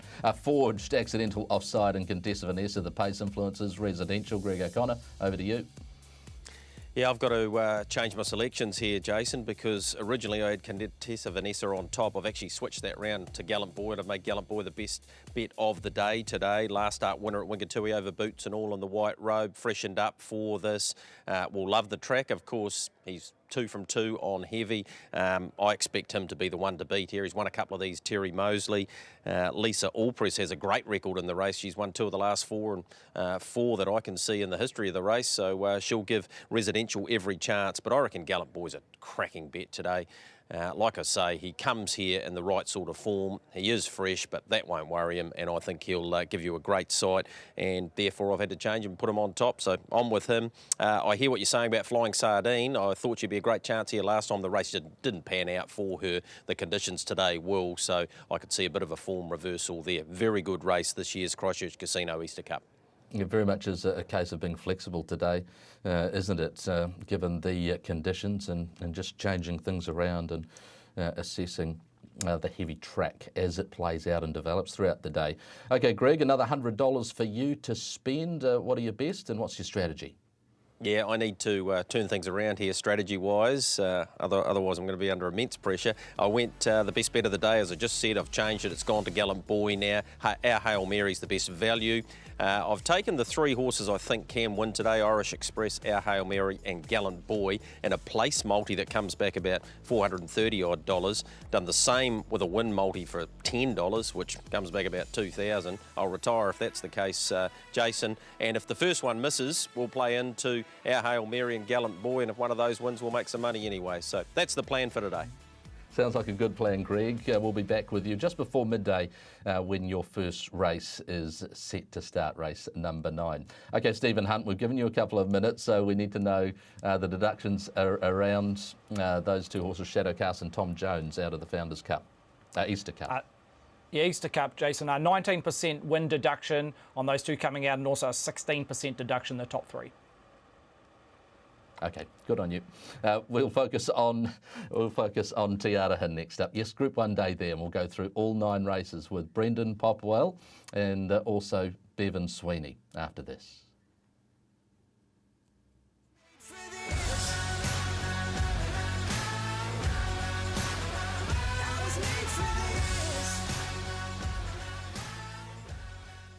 All I do is win, win, win, no matter what. Got money on my... Ukulele's yet to miss a placing. I'd say it's into 14s now. When we did the first call yesterday, it was at 23, so it has been certainly backed in. I just thought she was great value at 23s, and even 14s isn't bad, so she's my play in the race. Ukulele's in front, she'll do it again. There you go, Aiden. You can do it. Ukulele, $14 odd here, $14.50. The best of the day is Your Deal. Let's just hope that he does show up. He's been very good right through the season. Your Deal and Aretha are flashing. Look at Your Deal. Wow, what a win. Betting strategy. My best is Rock on Wood. But Rock on Wood joining him the outside. He won't give in, Bowden, but Rock on Wood. 2 out of 2 this campaign. He loved it, Ryan Elliott. My best bet on the program. I'm going to move to race number 6 today, and I do like the chance of number 10 and Walking By. Breeze on and Walking By, having a great battle at the line. Oh, gee, there's nothing in that. 10 will get it. Walking By, Donovan Mansour and Tony Pike. Donovan Mansour got busy. He got busy winning aboard Walking By. My value is going to go around at nearly 30 to 1 today, and it's in race number 2 by the name of Super Bullet. But Are You Savvy? Are You Savvy's going to win it. Super Bullet, I think, might have raced into second. Oh, Lordy. There's a run in the race. It's missed a start, Super Bullet, and it's flowing home. It's run second. Each way punters get paid out, but boy, oh boy, that's a big run. Won't be paying $30 when that lines up next time to the races. You're watching the Punters Lounge Live, brought to you with Valachi Downs, Brendan Popwell, Bevan Sweeney and Aidan Rodley were on fire last week. It's pushed their prices up, so because we work on a budget here, we've had to drop one of them. So Aidan Rodley, he's out. Brendan Popwell and Bevan Sweeney, they're in. Now, BP, what presents at Te Araha today, Group 1 day? Very good morning. Don't bring any water so we don't put us out. That's for sure. We want to keep this fire burning. Yeah, we're looking forward to a good day here, Jason. Group 1 day, last Group 1 of the 2018-19 racing season. And what a Group 1 as well. The New Zealand Thoroughbred breeders. Volpe Veloce comes off the back of a scintillating win out of Tauranga, but the field has depth through it as well, and as does the race day. Joining me, Bevan Sweeney, you've trekked your way to the north. You've found yourself here at Te Araha for the very first time. Yeah, very good morning to you, BP. Yeah, managed to find my way here after flying into Hamilton very early this morning. It's a beautiful day. Never been here under the mountain. It's quite striking, this racecourse. I didn't realise that the finishing post is quite so tight to the corner, so you head down and driving for the finish, you've got to go hard right as you get there. So be interesting to watch the racing here this afternoon. I just wonder, with our stroke rate, how long that promo will play for. It could be up for the next couple of months with the way we go, but you're looking forward to watching me. A really good program of 9 races. I think there's some good betting competitions. There certainly is. All right, Jason, we'll jump to race number 4 as that first race that we'll look into. Of course, a 3-year-old set weights and penalties race where Dawn Patrol looks awfully hard to beat. Yeah, no, I think it's great, BP, that Bevan flew into Hamilton. He obviously went via the Hamilton Gardens to pick up part of the shrubbery of the Egyptian exhibition and put it on his lapel. But we'll continue on. Yes, race 4, unfortunately, we're just a little bit out of time, so we better start there as opposed to the first 3 races. This is the Pyramid Trucking, and it's an excellent 3-year-old race. Dawn Patrol there at $2. Espresso Martini $3.70, and Riding the Wave there at $9. Your thoughts on this one, Stephen? What are you seeing? One-way traffic, Jason, around number 1, Dawn Patrol, who heads the market at $2, off a peak of $2.40 during the week, and accounts for 80% of total turnover. It's one-way traffic, so wouldn't be surprised if he touched the red at some stage today. Number 1, Dawn Patrol, in front of Espresso Martini, the filly, 360 out to 370 this morning. Look, there's a lot of these last start maiden winners or won a maiden race in their last 2 races, some real auspicious types, and notably, I'm going to touch on a couple. Number 4, Riding the Wave, 650 we opened. That was a touch short. No doubting his ability, but maybe this race just come up a touch too soon. That's drifted big time out to $9. Could get double figures on close around Riding the Wave. But number 5, Speedy Meaty, who did the job in impressive fashion last start in maiden company, 23 on opening, got as short as 13 this morning, Jason, now travelling $11. So that's maybe one you want to spice up exotic bet types around the favourite and Speedy Meaty. But best lead is clearly number 1, Dawn Patrol. Many people's best of the weekend, it appears, Dawn Patrol. How about how this race will pan out? You've got Espresso Martini, who you think would be punched forward by Taiki Anagita. Maybe Kainui Rose could be a horse that could push forward. Look, she's been advantaged by inside draws, and by virtue of those, she's been able to settle handy. I wonder what they will choose to do on her. And Dawn Patrol is a runner that they've liked to give the first few 100 metres of his race so he can settle in behind them before unleashing a paralysing burst. How did you see this one here, BP, race 4? Yeah, look, I think Dawn Patrol with his better gate today, he has a very good opportunity to take a position where he's going to be comfortable on the run compared to last start where, look, he was enormous, wasn't he, in the Wellington Guineas, where he was trapped out. He had to make that big, long run, sustained run, and he was beaten by Emily Margaret. So this is the effort here, Bevan, by Dawn Patrol. Look, he's going to be, I would say, the tightest price favourite going around by the time we get to start time here for race number 4. Is that how you sort of read it? Yeah, I thought he was pretty much unbeatable today in this particular race. Look, Peaceful Franks up as his match at best. Whether Peaceful's going as well as we saw early on in her career, I'm not 100% sure, but the trial suggested that she's not far away, and I think we're watching here over the next couple of starts. Yeah, he was very, very brave this day. The inside horse has skittered through. I'm not sure he saw that horse. I know he sees Emily Margaret out wide and digs his toes in nicely. This way going, I think he's suited as well. I think he's just racing beautifully, this horse. I've got him posied up 3 back, 1 out with Espresso Martini on the speed. Speedy Meaty also maybe in the pressure mix as well. So I was very keen on Dawn Patrol as one of the bets of the day, if not the bet of the program. Yeah, Group 1 placed. Look, all the form lines are there. Espresso Martini's been good enough to be stakes winner throughout the season. Out of those horses that have been to midweek races and won, I actually thought Speedy Meaty, the more I've sort of looked into that horse and maybe the form around him, could be that horse that could provide some value for trifectas and first fours. Look, ran second behind Monaco, for instance, and that was when Monaco won his very first race, and then he continued on through the carnival and has been very consistent since, and Riding the Wave produced and won nicely when winning around Avondale. But yeah, I was with the one on top as well, Dawn Patrol, and happy to run through a number of multis throughout the day. Yeah, it's a good little race, isn't it? And we got those thoughts from Matthew Cameron about Peaceful, a high-quality filly in her own right that looked like she was better at a recent trial than what she'd shown race day, her last couple of starts. OK, the next race on the program, and this is how things shape up for the First Credit Union 1200. Marzamino's $2.70. You've got Popstar Princess there at $3.20. The horse that there's a lot of drama around that meant that she didn't start at her last intended race. She has trialled at Cambridge, and I thought she looked really good at the trials. She was revved up, and if she's revved up today, she might be hard to beat. What's the market telling us, Stephen? Pretty keen on number 2, Remington, who resumes. So that's pretty important in terms of where he sits in this preparation. The 4-year-old by Darcy Brahma, 3 out of his 4 wins, did come down in Christchurch last year, but he's had a couple of trials leading into this, Jason, and the money came as soon as betting commenced on Thursday around this particular race. Opened at $12, been a couple of key scratchings, but it was as short as $7 this morning, and it's tracked into $6 now, Remington. So Punters pretty keen on that horse to resume and give it an almighty challenge in race 5 today. But back to the favourites. Marzamino, 250 out to 270 on the back of the warm support round Remington. Popstar Princess, solid at $3.20 in that second line of betting. Vain Dior, notable drifter, 5 out to 6. One Baker Street looks to be the obvious leader here, even though there are a couple that do like to go forward. Open $11, got as short as 10 this morning. We accept a $1,000 bet at that double figure line, now trading at 9. But the best lead I can give is number 2, Remington, for Jamie Richards. Yeah, there might be a bit of a battle between Lindsay Satherley and Sam Spratt, Popstar Princess, and also One Baker Street to see who will lead. Personally, I'd be keen to hold the rail if I were either one of those jockeys. One of them probably won't be able to do that. Marzamino Ticket to ride just in behind them. How do you see things, Brendan Popwell?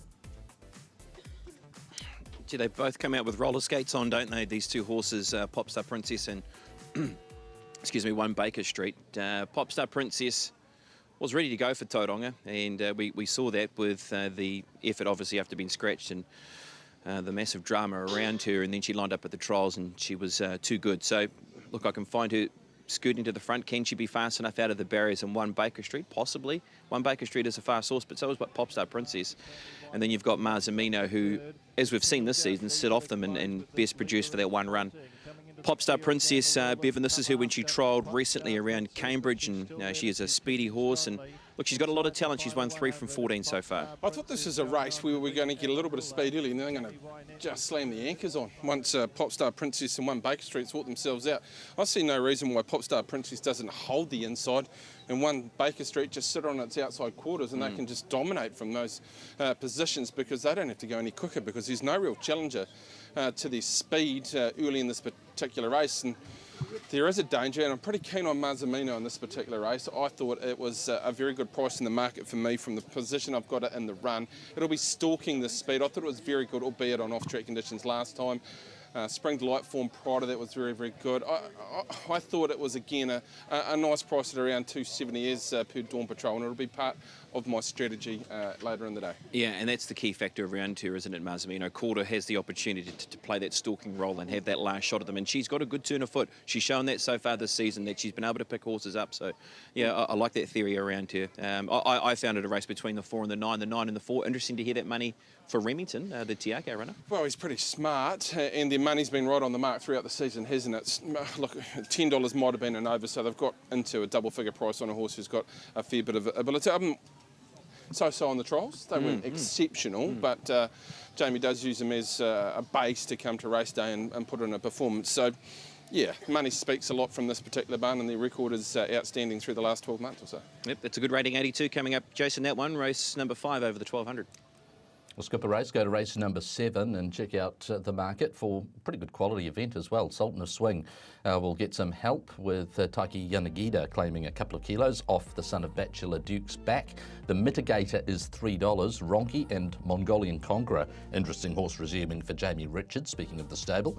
They're both at $5.50, the 4 and the 6. 11 Yearn should get a nice run from an inside draw at $6.50.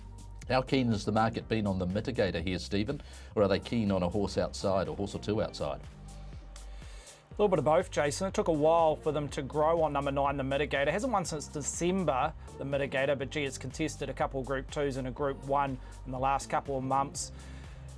Drawn barrier 2, you know where he'll be from that gate over the 1400 metres. Opened at 340 this morning, so a nice little traction of money around the Mitigator in the last 2 hours, Jason, to get his price down to $3. In front of Ronki at 5.5. She has that same quote, Mongolian Conqueror. Ronki peaked at $6. We included a $1,000 bet taken at that $6 price to get it down to 5.5, where Mongolian Conqueror, who resumes, 460 out to 550. Wouldn't be surprised if this horse even drifted from the 5.5 line. Maybe look for this horse over 2,000 metres, the place getter from his derby of his year. Yearn well supported, 650. Got as short as 6, just back out to the opening line of 6.5. Sultan a swing, 10 into 9.5. Highlad been spec. Matty Cameron, one of many good rides for him today. Opened at 26, now trading at 16. Nothing really to speak of outside those horses I've already touched on, but the best lead will be the Mitigator, particularly in the last 2 hours, to get its price down to $3. That range stays away. You think that would suit the Mitigator. You would think that he leads, and this is what the Form Pro map says. Between him and He's Cavalier. He's Cavalier, even though it is 1,400 metres, there's plenty of speed that he shows over a range of distances. Woodsman requires a bit of rousting, so he's unlikely to be there naturally, but he might be there after 300 or 400 metres. Is this sort of how you saw the shape of the race here, Brendan? Yeah, look, I thought he found the lead very easily. In fact, the mitigator, and from there, I found him awfully hard to beat because he can really control this race. As you've sort of seen that speed map there with two horses that can go forward, that being He's Cavalier, who's look, a little while in between runs after that first run back recently around Tauranga and Woodsman, who is a horse who's resuming as well. So look, they can push forward, as you said, but I don't know if they're going to be really seriously pressuring the mitigator.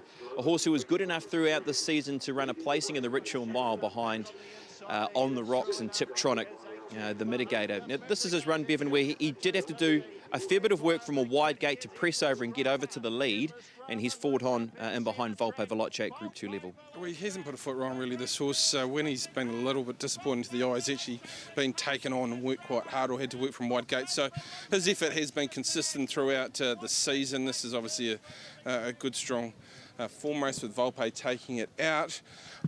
I've got him in for second, but it's just a race to me. I'm going to play outside the square.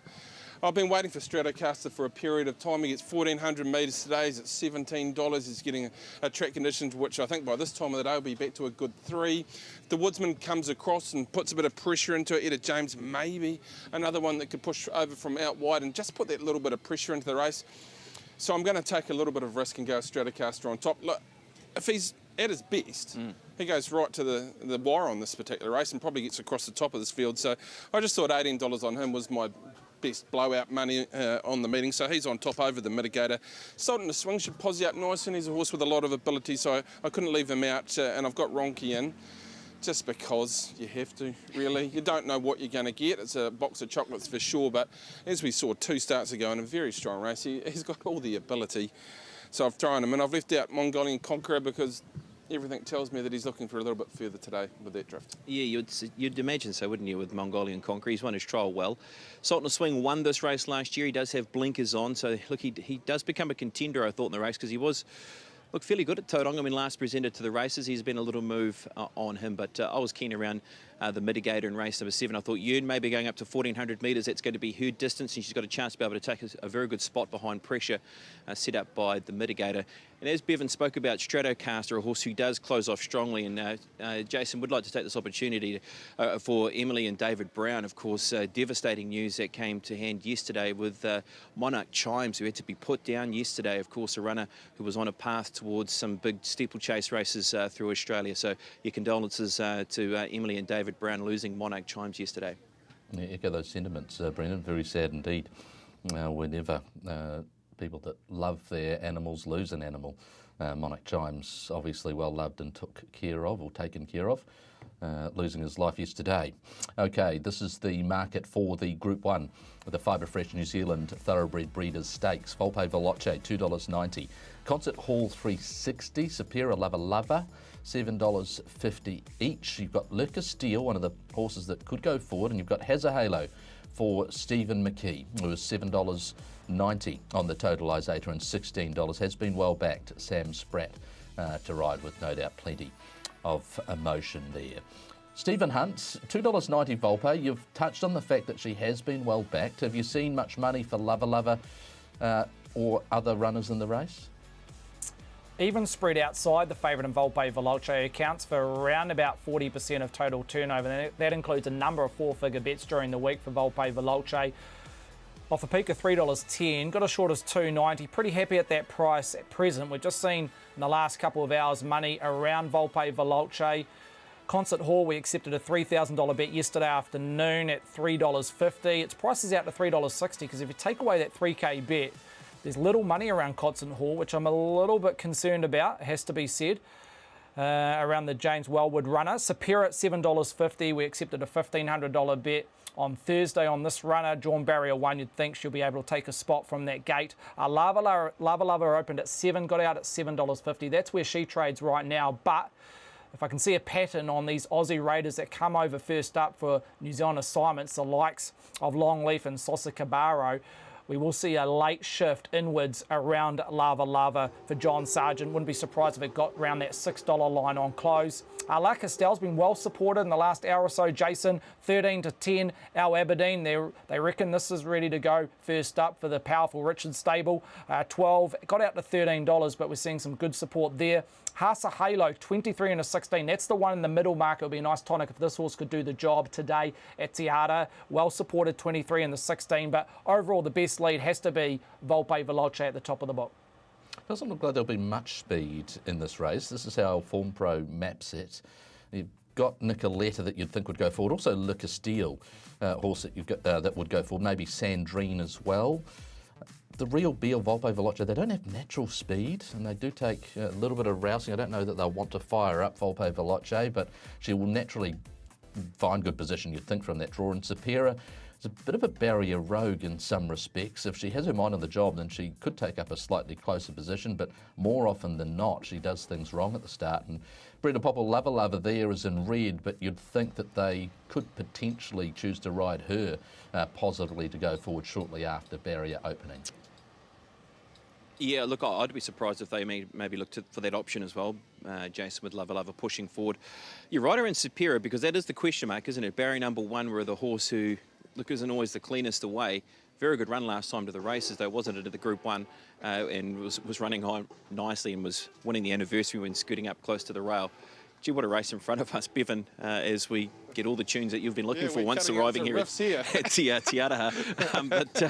Look, a race with Volpe Veloce. She deserves to be favourite, a chance to be able to get a Group 1 for this season with what she's done with her couple of Group 2 wins throughout the year. Yeah, she's just a wonderful, wonderful mare. Her preparation this time has been very, very good. Up there with the best in the country from the first time we saw her presented this time. The only disappointment was Oteki on the off track when the inside was off and she picked up a trailing position on the day. I just don't think there's any value at $2.90 when she's been up in Group 1 company at the 1,600 metres, or she takes on Group 1 company generally. I've got a couple of niggles with this, so I'm not really into the $2.90, although I can see her winning the race. My value on the program is Superior. I think what horses in this race can I see running 1:33.4 over 1,600 metres? There's one that's done that, and it is Superior. And I was taken by the win at Trentham, the turn of foot shown there, beating home Windspell, who was held up but went on to run some great races in Group 1 company. So I think the 750 there is what's enticing me. I mapped a 3 back the fence in a race where I see no speed at all, and I can see Nicoletta running a race today off a leading position with no pressure at all. But look, Volpe Veloce, 1 out, 1 back possibly. Got Heza Halo in a more forward position on gate speed shown last up. What was going on there? Yeah. That was not the pattern I expected, and there's some nice things from Heza Halo in the first couple of starts. This preparation, Lava Lava's a very nice horse. And Concert Hall? What do you do with Concert Hall? Well, I just see it back last. So you've got to come across some pretty sharp mares from last. I'm not saying she can't, but it's going to be a big, big ask. And look, 360 with form around Jessie G and Rhinestone Cowboy against Superior with form around Melody Bell and Windspell, who's at 750. I didn't quite get the differential there, so I was just going with the 750 there. And I've been taken with Jamie Richards' confidence around our Aberdeen. Oh my word, he's confident this horse will run a race, and it just surprised us. Every time it stepped up to the plate last preparation, well, I doubted at times, and I got sort of smacked and put in the naughty chair because the horse just kept on stepping up to the mark. So I'm with Superior in the Group 1 today. I think the blue and white of the Valor colours might just get their Group 1 this afternoon. Yeah, interesting you say that around the confidence out of the Richards barn. Yeah, we're not seeing it on the fixed odds. We're seeing a drift. 11s out to 13s around our Aberdeen. I actually thought this horse could run a race as well. I thought she was a runner. Go off her 2 Group 1 placings she's had this season, Tarzino Trophy and the Captain Cook Stakes. Well, you know, they're 2 of our better Group 1 races we have throughout the year. So she's in the race. Look, I'm going to go with Heza Halo, runner number 10 as my top selection in the race. You go off what she did in her first up run to the races where she was scorching home from back in the field. If she got the luck, she would have won, and I think she would have been shorter than the market than where she is. If she'd been able to even stomp home down the outside and blow them away, I think we'd see her at a very tight quote. So you're still getting a price, despite where she was in these markets on Wednesday at $23. You're getting a price at $16. I do like her runner number 10 in front of the 1, the 2. Look, I actually thought Le Castile could run a race. You speak about Nicoletta going forward in the race. I think Le Castile runs a hole possibly as well by going forward in the race off moderate tempo, can run a race at the Group 1 level. So, yeah, looking forward to it, Jason. Yeah, can't wait for the last Group 1 of 2018-19, that's for sure. The Fibre Fresh New Zealand Thoroughbred Breeders at Te Aroha. Race number 9 to close the program, and this is how things stack up. Santa Catarina, we're carrying the hopes of many backers, $2.80. She has certainly done that in 2 starts this preparation, where she's finished 2nd and 3rd, and she's just looked a bit flat-footed, I think. They went really slow last time, and then they sprinted. She sprinted briefly, but just had too much to make up. They just ran too quickly off the top, and even though it looked like she's in a good spot, she just was left a little flat. A more genuinely run race will be to her benefit. Honesty's in good form. $7.50, no doubting a genuinely run race will be a big plus for the daughter of Postponed. Then you've got Eileen Grace there at 14, Spindle there at 12. Market moves here, Stephen. Has it been about Santa Catarina? Yeah, it has, Jason. Look, they're a little bit cautious because they're happy to take the $1.50, and in all honesty, she ran 3rd. It wasn't a disgraceful performance, but at the end of the day, she did race below betting expectation 2 weeks ago at Tauranga number 7, Santa Catarina. I wouldn't say she's a default favourite. She's clearly in that top line of betting, but she's maybe a default betting proposition. The fact that there's no clear second favourite, you've got the likes of Raposa Repeater, Stacey Ann, honestly, and the Chaser. Well, sorry, not the Chaser, but Raposa Repeater, Stacey Ann, honestly, all $7.50 each of 3. And then you're looking at the Chaser at $12. And out of those next in betting, Raposa Repeater, Stacey Ann and Honesty, they've all had their even spread of money with no clear second best bat runner. So it keeps coming back to number 7, Santa Catarina, is the best bat runner and best lead in the last, and definitely leading multis. No obvious surprise there at its price. A couple they have spec in the middle market. Number 8, Giant Gem, off a peak of 19, now trading at 15. And Switch in Time, got as high as 17, just bought back into 16. Maybe a couple there you want to include in trifectas, Quinellas, etc. But best lead I can give is number 7, Santa Catarina. Just not sure where that price will end up, currently 2.8. Here's the Form Pros speed map. Brendan Popwell, what did you think about the shape of this race? Yeah, look, I mean, Santa Catarina is the one to beat off those last couple of runs. She's a horse, I think, that can probably provide punters maybe that multi-out, maybe that multi-finisher for them as well. Look, we know that she's high class with what she's shown us throughout last season, and look, she competed in some strong races at the beginning of this season as well in Australia. Look, I did like Honesty in the race, number 13. I just love the way how she won that race at LSE. Her strong pick-up at the end. By the time we get to race number 9, she's going to need pressure in front, but there possibly could be enough for her to be able to finish over the top. So I just went with her over the 7, but look, I wouldn't be surprised if Santa Catarina really starts to drop in price by the time we get to race number 9. What about you? Well, I thought there was enough speed in the race for Honesty to run home. We'll just have to watch throughout the day. If it's a pattern through the day where they are making up good ground, then everything changes around that particular horse, Honesty, because it can really finish off strongly at $7.50. You're getting good value if that's what develops. But yeah, I was around Santa Catarina as well. I think the 2 runs in this preparation has suggested with a little bit of time the filly has really developed nicely. So $2.90 is pretty short. Over Repeater, Poser Repeater, who I thought was very good across the last couple of starts. Now, Honesty, as I said, if they are closing and we see that early on in the day, then have a look at Honesty at $7.50, because I thought there was enough speed with Ciroc and others in this particular race. And outside of that, Stacey Ann looked a good each way proposition. But again, it's a nice bet, Santa Catarina in the last. Yeah, it's certainly a watch on how things pan out today with the track conditions. There was some possibility of maybe the odd shower or two, but so far it's lovely and warm. And when a track condition like Te Aroha is on there, good 3 to dead 4, it can be an up and in day, and up against the rail where the rail is true. So a bit of a watch on pattern early out throughout the day. What about for you, Bevan, for some bets? Best is Dawn Patrol. I think this horse will be winning here this afternoon. Value is Superior, below it is Stratocaster as far as the strategy goes. I'm just going to take a little multi Dawn Patrol into Zamino. And Jace, if your mother's missing a couple of flowers from the front gate, it wasn't me. Hey, who's to say that I don't do the gardening, Sweetens? I know you do the lawn mowing, but it's a ride-on. I mow over the flowers. All right, that's the $100 spend for Bevan Sweeney. How about for you, Brendan Popper? How are we actually going to make some money? Right. My best on the program, I'm going to go for the Mitigator as my best here this afternoon, who lines up in race number 7. Find the horse going forward and could be very hard to beat. And then we'll go Has a Halo as my value bet in race number 8. Strategy, race number 3. I do like Win Spirit, but when I woke up this morning and I started finding that the 11, the 12, the 14 and the 16 are all scratched, and then Hello, number 20, gets into the field, I thought she was going to run tomorrow at Pukekohe Park. So I will personally be having something on that as well, but I do like Win Spirit because this horse has been trolling up really nicely and closing off well. Taiki Yanagita rides for Gibson Bradley. The Mitigator in race number 7 will have something to win on that runner and has a halo. That's the strategy. Yeah, you speak of number 20 and Simply Sacred in the third race there, Brendan. How about 21 as well? William Scott was an excellent triallist. So, yeah, that race has changed a lot with the horses that have come out and the horses that therefore have been bumped into the field from otherwise no start positions on the ballot there. So there'll be good chat leading into race number 3. Okay, Stephen Hunt, what can you tell us about sort of betting moves, or are there any betting moves in the undercard races there at Te Aroha? Yeah, there's a couple, Jason. Don't have to wait long. In race 1, Fabulous Flight, Michael McNabb, one of many good rides for him. In fact, Michael McNabb, $3.30 chance to take out the J Challenge in front of Matty Cameron at $4.25, and well supported both those two jockeys today at Te Aroha. But Fabulous Flight, well supported at $5, second time over ground. Punters pretty happy at that price. In race 3, yeah, Brendan Popwell didn't miss it in Wind Spirit on the back of its 2 trials, 2 placings, and they're both eye-catching. $6 as soon as betting commenced yesterday afternoon, Friday afternoon, Jason. We accepted a $1,500 bet on Wind Spirit for the Gibbs Bradley team.